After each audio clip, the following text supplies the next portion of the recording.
banking, food, travel, internet, social media, communications, energy usage requires a valid digital ID, without which you are locked out. This has already happened in China and actually a lot of Asian countries. 86 million people in Vietnam have lost their bank accounts because they refuse to comply with digital ID.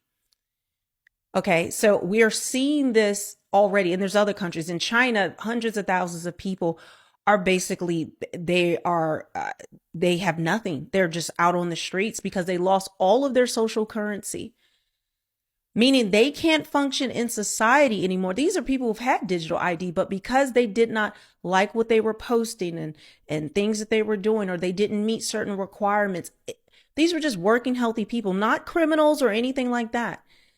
And then when I show you what is being said here and done here in comparison, it's going to shock a lot of you. So let's continue. Once that situation is in place, the conditions of validity can be set to whatever they want. Didn't take the latest experimental mRNA vaccine? Digital ID invalid. Posted misinformation on social media? Digital ID invalid. Social credit score too low?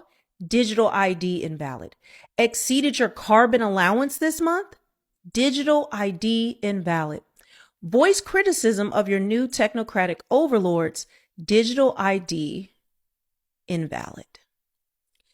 If we allow our governments to succeed in rolling out digital ID, we will end up living in a giant open air digital prison from which it will be virtually impossible to ever escape. So I've told you guys that we are in the end times. This is it.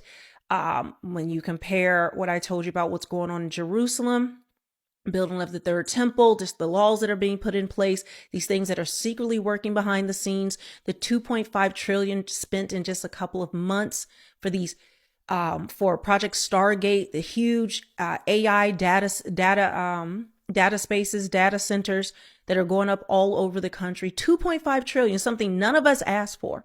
We don't need that kind of power for anything right now, unless there will be 100% surveillance on every single American. This is going to be worldwide. There's no place that you're going to be able to go to escape. Let me just say this clearly.